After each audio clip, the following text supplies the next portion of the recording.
पुढील 48 तास महाराष्ट्राला सर्वात मोठा धोका. संपूर्ण राज्याला आतापर्यंतचा सगळ्यात खतरनाक इशारा देण्यात आलाय. महाराष्ट्रातील जनतेने सावधान व्हा.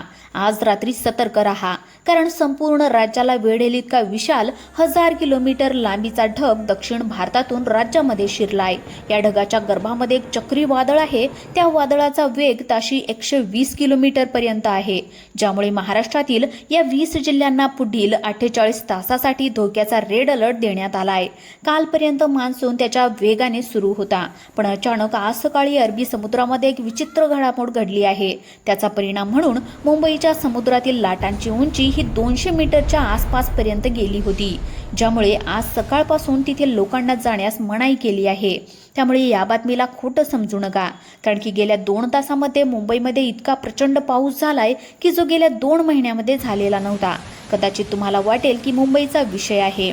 लक्षात घ्या, सोलापूर, पुणे तसेच मराठवाड्यातील 2 ठिकाणी इतकी भयंकर ढगफुटी झाली की पहा, अवघ्या 5 मिनिटांमध्ये एक धरण पूर्णतः फुल भरलं होतं.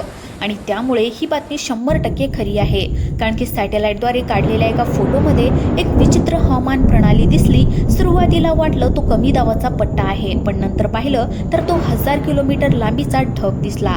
कालपर्यंत फक्त याची चर्चा होती, पण जेव्हा आज सांगली, सातारा या भागामध्ये वीज पडून काही दुर्दैवी घटना घडल्या, तर काही ठिकाणी ढगफुटीमुळे शेतकऱ्यांचं अतोनात नुकसान झालंय.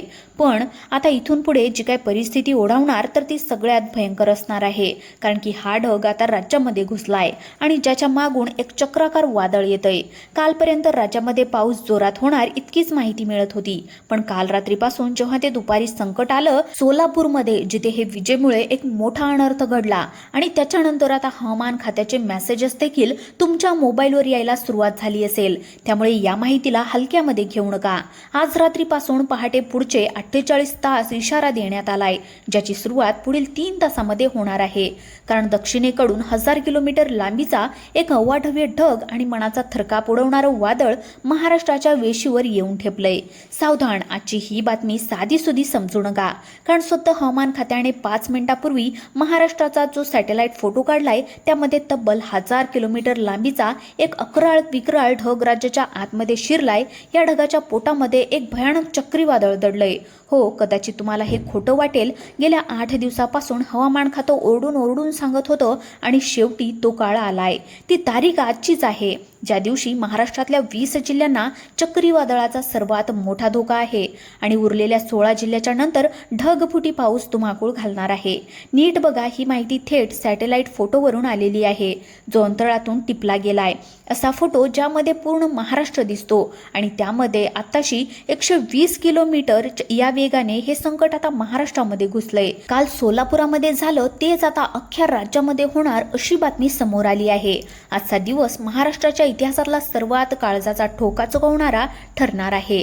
हवामान विभागाने स्पष्ट केलंय की हा जो 1000 किलोमीटरचा ढग मॅप आहे, या ठिकाणी या मॅपमध्ये आणि सॅटेलाइट इमेजमध्ये जो काही दिसतोय त्याने येताना समुद्रातलं सगळं बाष्प स्वतःमध्ये खेचून घेतलंय, आणि त्यामुळे तो आता महाराष्ट्रावर तिप्पट शक्तीने आदळणार आहे.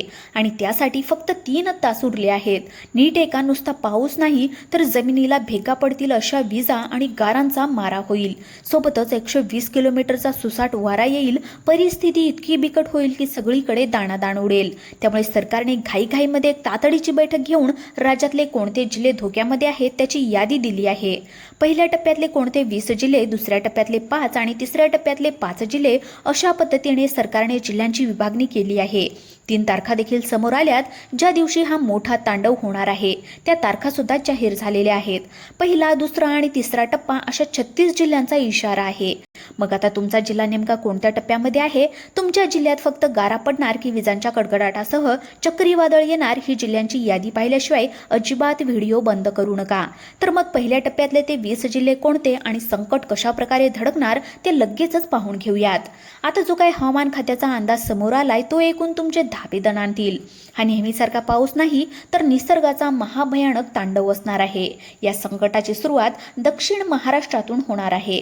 कोल्हापूर, सांगली सांगली आणि साताऱ्यामध्ये दुपारीच इतका भयानक काळोख होईल की भर दिवसा रात्रीचा भास होईल. तिथे साक्षात आभाळ फाटणार असून विजांच्या कडकडाटासह ढगफुटी होईल. पुणे बारामतीच्या लोकांनाही गाफील राहू नका. इथे पाण्याचा थेंब नाही तर थेट बर्फाचे मोठे गोळे कोसळणार आहेत. पण हे तर फक्त ट्रेलर आहे. खरा थरार उत्तर महाराष्ट्र आणि खानदेशामध्ये दिसेल. नाशिक, जळगाव, धुळे आणि नंदुरबार यासाठी 21 ते 25 जुलै हे दिवस अत्यंत कठीण असतील. ताशी 100 किलोमीटर वेगाने येणारा सुसाट वारा घरांची छपरे आणि जुनी झाडे पत्त्यांसारखी उडवून लावेल. द्राक्ष आणि कांद्याच्या पिकाचे एका रात्रीमध्ये होत्याचे नव्हते होईल. नाशिक, इगतपुरीमध्ये गारांमुळे जमीन पांढरी शुभ्र पडेल. शेवटी विदर्भाचा नंबर येईल. नागपूर, वर्धा, अकोला आणि अमरावतीमध्ये 22 तारखेपासून अक्षरशः प्रलय सुरू होईल. हा निसर्गाचा कोप असून वेळीच काळजी घेणं अत्यंत गरजेचं आहे.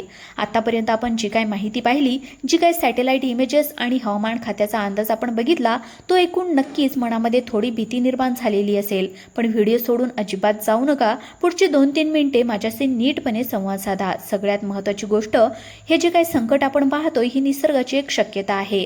हा केवळ एक अंदाज आहे. हवामानशास्त्रानुसार काय होते माहिती काय, ऐनवेळी ढगांची दिशा बदलते, वाऱ्याचा वेग बदलतो आणि अनेकदा हे संकट टळतं. त्यामुळे मनामध्ये अजिबात भीती ठेवू नका. घाबरून न जाता फक्त सतर्क राहणे हाच आपला आजचा उद्देश आहे. अचानक संकट येऊन नुकसान होण्यापेक्षा जर आपण अगोदरच सावध झालो तर मोठी हानी टाळता येते. होय की नाही, आता मला तुमच्याकडून एक मदत झाली आहे. तुम्ही हा व्हिडिओ महाराष्ट्राच्या कोणत्या जिल्ह्यातून किंवा कोणत्या गावातून पाहत आहात? तुमच्या भागामध्ये सध्या आकाश कसं आहे? ऊन पडलंय, ढग आलेत की वारा सुटलाय? आताच या ठिकाणी खाली कमेंट करून नक्की सांगा.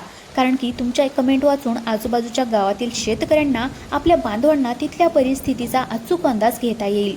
तुमची एक छोटीशी कमेंट कोणाचं तरी नुकसान वाचू शकते. त्यामुळे कमेंट करायला विसरू नका. अनेकदा आपण पाहतो की निसर्ग आपल्याला सावध व्हायला वेळ देत असतो, पण आपण बघू नंतर म्हणून दुर्लक्ष करतो. जसं मी मगाशी विदर्भ मराठवाड्याचे जूनचे उदाहरण दिले, तशीच वेळ पुन्हा येऊ नये हीच देवाचरणी प्रार्थना आहे. गेल्या वर्षी सुद्धा अशी स्थिती निर्माण झाली होती. तेव्हा तुमच्या भागामध्ये अवकाळी पावसाने किती मोठं नुकसान केलं होतं किंवा तुमच्याकडे कशी अशी ढगफुटी झाली आहे का? तुमचा अनुभव खाली कमेंटमध्ये नक्की लिहा. तुमचे अनुभव आपल्या नवीन पिढीसाठी आणि शेतकऱ्यांसाठी खूप जास्त मोलाचे ठरणार आहेत. आता पुढचे काही तास आपल्यासाठी खरंच महत्त्वाचे असणार आहेत. तर आपल्याला काय करायचंय, सगळ्यात अगोदर पहा, जे काय काढलेलं असेल तर ते पीक या ठिकाणी सुरक्षित साठवून घ्या. आपल्या पशुधनाला, गायी, घरांना सुरक्षित गोठ्यामध्ये किंवा निवाऱ्याला हलवा. आणि हो, विजांचा कडकडाट सुरू असताना विसरूनही झाडाखाली किंवा उघड्यावर उभे राहू नका. तुमच्यापैकी किती जणांनी पिकाची काढणी किंवा उरकून घेतलेली कामे आहेत? तुमचे पीक सध्या कोणत्या स्थितीमध्ये आहे हेही मला कमेंटमध्ये नक्की कळवा. आपले सगळे एक शेतकरी कुटुंब आहोत आणि या संकटाच्या काळामध्ये एकमेकांना मदत करणे हेच आपले कर्तव्य आहे. प्रशासनाने दिलेल्या सूचनांचे पालन करा आणि सोशल मीडियावर येणारे कोणत्याही खोट्या अफवावर विश्वास ठेवू नका. जर तुम्हाला वाटत असेल की ही माहिती तुमच्या मित्रांसाठी, नातेवाईकांसाठी महत्त्वाची आहे, तर हा व्हिडिओ त्यांना व्हॉट्सअपवर आत्ताच शेअर करा. शेवटी एक सांगेन, संकट कितीही मोठं असलं तरीसुद्धा आपण त्यापेक्षा नक्कीच मोठे आहोत. ही केवळ एक शक्यता असली तरीसुद्धा आपण गाफील राहून चालणार नाही. निसर्ग जर का कोपला तर तो कोणालाही सोडत नाही.